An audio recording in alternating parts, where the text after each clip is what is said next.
আসসালামু আলাইকুম। আন্তর্জাতিক টিভি নিউজে আপনাকে স্বাগত। শুরুতেই জানাবো আমাদের হাতে থাকা সর্বশেষ গুরুত্বপূর্ণ আপডেট যুদ্ধের সংবাদ, এরপর বিস্তারিত। বাংলাদেশের সর্বশেষ গুরুত্বপূর্ণ আপডেট সংবাদ আপনাকে স্বাগত। শুরুতেই সংবাদ শিরোনাম, পরে বিস্তারিত।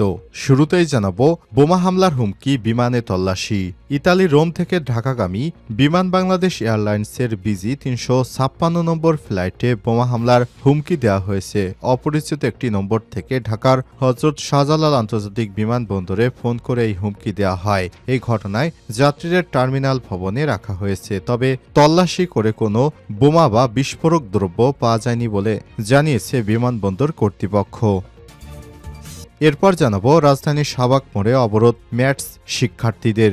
অসঙ্গতিমূলক কোর্স কারিকুলাম সংশোধন, অবিলম্বে 10তম গ্রেডে শূন্য পদে নিয়োগের দাবিসহ 4 দফা দাবিতে শাহবাগ মোড় অবরোধ করেছে মেডিকেল অ্যাসিস্ট্যান্ট ট্রেনিং স্কুল ম্যাটসের শিক্ষার্থীরা। এদিকে মোদিকে নিয়ে স্ট্যাটাস গুম 3 প্রকৌশলী। বাংলাদেশের স্বাধীনতা সুবর্ণ জয়ন্তী অনুষ্ঠানে 2002 সালে ভারতের হিন্দুত্ববাদী প্রধানমন্ত্রী নরেন্দ্র মোদীকে প্রধান অতিথি করার প্রতিবাদে ফেসবুকে লেখালেখি করায় 3 প্রকৌশলীকে গুম করে ভয়াবহ নির্যাতনের অভিযোগ উঠেছে শেখ হাসিনার বিরুদ্ধে। এবারে জানাবো উপদেষ্টা আসিফ নজরুলের সাথে মালয়েশিয়াগামীদের সাক্ষাৎ। 4টি দাবি নিয়ে অন্তর্বর্তীকালীন সরকারের আইন বিচার ও সংসদ বিষয়ক উপদেষ্টা ড আসিফ নজরুলের সঙ্গে সাক্ষাৎ করেছেন মালয়েশিয়াগামী ভুক্তভোগীদের 4 সদস্যের প্রতিনিধি দল। এদিকে জুলাই শহীদ স্মৃতি ফাউন্ডেশনের দায়িত্ব ছাড়লেন শারজিস আলম। জুলাই শহীদ স্মৃতি ফাউন্ডেশনের দায়িত্ব ছেড়ে দিয়েছেন বৈষম্যবিরোধী ছাত্র আন্দোলনের অন্যতম সমন্বয়ক শারজিস আলম। আর সামাজিক যোগাযোগ মাধ্যম ফেসবুকে এক পোস্টে সব তথ্য জানান তিনি। ফেসবুক পোস্টে শারজিস বলেন, জুলাই শহীদ স্মৃতি ফাউন্ডেশনের সাধারণ সম্পাদকের দায়িত্বে আমি নেই। এই ফাউন্ডেশনের গতি ত্বরান্বিত করার জন্য ফাউন্ডেশনের গঠনতন্ত্র কাঠামো কাজের প্রক্রিয়াতে পরিবর্তন আনা হয়েছে। এবং সর্বশেষ জানাবো জন্মসূত্রে নাগরিকত্ব বাতিলের প্রতিবাদে ট্রাম্পের বিরুদ্ধে 22 অঙ্গরাজ্যে মামলা। যুক্তরাষ্ট্রের নতুন প্রেসিডেন্ট ডোনাল্ড ট্রাম্পের বিরুদ্ধে 22টি অঙ্গরাজ্যে মামলা করা হয়েছে। দেশটির জন্মসূত্রে নাগরিকত্ব বাতিলের আদেশ স্বাক্ষর করায় এই মামলা করা হয়। আজ ক্যালিফোর্নিয়ার শীর্ষ আইন কর্মকর্তা অ্যাটর্নি জেনারেল রব বন্টা উত্তর পূর্বাঞ্চলীয় অঙ্গরাজ্য ম্যাসাচুসেটসের ফেডারেল আদালতে আদেশের বিরুদ্ধে মামলার আবেদন করেছে। সেই আবেদনে স্বাক্ষর করেছে ওই অঙ্গরাজ্যগুলোর অ্যাটর্নি জেনারেলরা। অ্যাটর্নি জেনারেল বলেন, প্রেসিডেন্ট জন্মসূত্রে নাগরিকত্ব বাতিল বিষয়ক যে নির্বাহী আদেশ স্বাক্ষর করেছেন তা অশোভন, অমার্জিত এবং পুরোপুরি অসাংবিধানিক। প্রিয় দর্শক, এতক্ষণ শুনছিলেন সংবাদ শিরোনাম, এবারে বিস্তারিত। তবে তার আগে বন্ধুরা অনুরোধ থাকবে সংবাদটিতে একটি লাইক দিন। এই চ্যানেলে আপনি নতুন হয়ে থাকলে আমাদের সংবাদটি দেখতে দেখতে চ্যানেলটি সাবস্ক্রাইব করে রাখুন, যাতে করে বন্ধুরা আমাদের পরবর্তী লেটেস্ট আপডেট সংবাদগুলো সবার আগে আপনার কাছে পৌঁছে যায়। এবারে বিস্তারিত। বোমা হামলার হুমকি, বিমানে তল্লাশি। ইতালি রোম থেকে ঢাকাগামী বিমান বাংলাদেশ এয়ারলাইন্সের বিজি 356 নম্বর ফ্লাইটে বোমা হামলার হুমকি দেওয়া হয়েছে। অপরিচিত একটি নম্বর থেকে ঢাকার হযরত শাহজালাল আন্তর্জাতিক বিমানবন্দরে ফোন করে এই হুমকি দেওয়া হয়। এই ঘটনায় যাত্রীদের টার্মিনাল ভবনে রাখা হয়েছে। ফ্লাইটটি বুধবার সকাল 9টা 20 হযরত শাহজালাল বিমানবন্দরে জরুরি অবতরণ করে সকাল 10:30টায় বোমা ডিসপোজাল ইউনিট প্লেনটির ভেতরে প্রবেশ করে। গোটা বিমান তল্লাশি করেও কোনো বোমা বা বোমা সদৃশ কোনো বস্তু পাওয়া যায়নি বলে জানিয়েছে হযরত শাহজালাল আন্তর্জাতিক বিমানবন্দরের নির্বাহী পরিচালক গ্রুপ ক্যাপ্টেন কামরুল ইসলাম। তিনি জানান, যাত্রীদের সব ব্যাগেজ চেক করা হয়েছে, কোথাও বিস্ফোরক বা কোনো বিস্ফোরক জাতীয় দ্রব্য পাওয়া যায়নি বা বোমা সদৃশ কোনো দ্রব্য পাওয়া যায়নি বলে জানিয়েছেন তিনি। শাহবাগ মোড় অবরোধ ম্যাটস শিক্ষার্থীদের। অসঙ্গতিমূলক কোর্স কারিকুলাম সংশোধন ও অনতিবিলম্বে 10তম গ্রেডের শূন্য পদে নিয়োগের দাবিসহ 4 দফা দাবিতে রাজধানীর শাহবাগ মোড় অবরোধ করেছে মেডিকেল অ্যাসিস্ট্যান্ট ট্রেনিং স্কুল ম্যাটসের শিক্ষার্থীরা। বুধবার দুপুরে রাজধানীর ম্যাটস শিক্ষার্থী ঐক্য পরিষদের ব্যানারে দেশের বিভিন্ন প্রান্ত থেকে ম্যাটসের শিক্ষার্থীরা এই মোড়ে অবরোধ করেন। এর আগে বেলা 11:30টার দিকে শাহবাগ জাদুঘরের সামনে অনির্দিষ্টকালের জন্য ক্লাস বর্জন ও অবস্থান কর্মসূচি পালন করেন।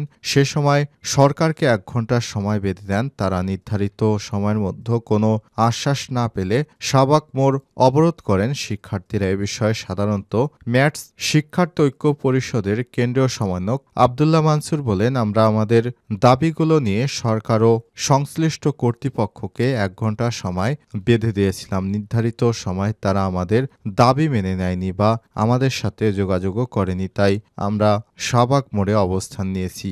দাবি মানা না হলে অবরোধ কর্মসূচি চলমান থাকবে। তিনি বলেছেন, আমাদের ম্যাটসে নিয়োগ প্রক্রিয়া অনেকদিন যাবৎ আটকে রাখা হয়েছে। এতে অনেকেই পড়াশোনা করেও চাকরি পাচ্ছে না। কুমিল্লা সরকারি ম্যাটসের শিক্ষার্থী হাসান বলেন, আমাদের এই দাবিগুলো অনেক আগের। আমাদের নিয়োগ প্রক্রিয়ায় গত 12 বছর ধরে আটকে আছে। এটা নিয়ে 2017, 2023, 2024 সালেও আন্দোলন হয়েছিল, কিন্তু কোনো কাজ হয়নি। তিনি বলেছেন, আমাদের সেক্টর থেকে প্রাইভেট সরকারিতে কোনো চাকরি নেই। স্বাস্থ্য খাতে ম্যাটসের থেকে মানুষ থাকার কথা থাকলেও দুর্ভাগ্যবশত তা নেই। শুধু তাই নয়, প্রতিটা উপজেলা স্বাস্থ্য কেন্দ্রে সাব অ্যাসিস্ট্যান্ট মেডিকেল অফিসার এসিএমও পদ থাকলেও নিয়োগ বন্ধ রাখা আছে। আমরা মূলত সেই পদগুলো দূর করার দাবি জানাতে এখানে সমবেত হয়েছি।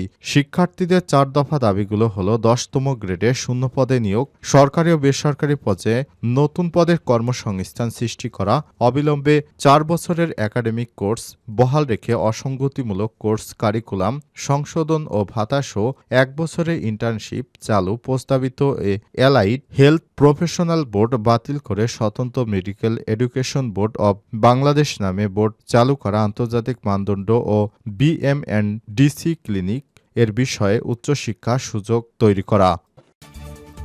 মোদিকে নিয়ে স্ট্যাটাস গুম 3 প্রকৌশলী। বাংলাদেশের স্বাধীনতার সুবর্ণ জয়ন্তী অনুষ্ঠানে 2020 সালে ভারতের হিন্দুত্ববাদী প্রধানমন্ত্রী নরেন্দ্র মোদীকে প্রধান অতিথি করার প্রতিবাদে ফেসবুকে লেখালেখি করায় 3 প্রকৌশলীকে গুম করে ভয়াবহ নির্যাতনের অভিযোগ রয়েছে। ভুক্তভোগী প্রকৌশলীরা জানিয়েছেন, তাদের বিরুদ্ধে মিথ্যা মামলা এবং গুমের সময় অমানবিক নির্যাতন করা হয়েছে।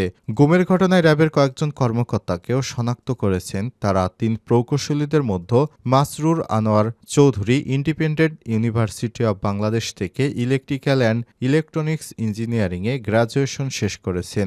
আসিফ ইফতেহাস রিবাত কম্পিউটার ইঞ্জিনিয়ারিংয়ে, Mohammad Kawsar Alam Farad electrical and electronics ইঞ্জিনিয়ারিংয়ে, চট্টগ্রাম প্রকৌশলী ও প্রযুক্তি বিশ্ববিদ্যালয় চুয়েট থেকে গ্র্যাজুয়েশন শেষ করেছেন। গুম সংক্রান্ত কমিশন অব ইনকোয়ারিতে এ সংক্রান্ত অভিযোগ জমা দিয়েছেন তারা। মোদীকে রাষ্ট্রীয় অতিথি করার প্রতিবাদে প্রকৌশলী মাসরুর আনোয়ার চৌধুরী ফেসবুকে লিখেছিলেন, মোদী ভারতে মুসলিমদের নির্যাতন করে, আর আজ তাকে প্রোটেকশন দিয়ে বাংলাদেশে সম্মান মর্যাদা নিরাপত্তা দিয়ে বরণ করে নিয়ে যাচ্ছে র্যাব পুলিশ।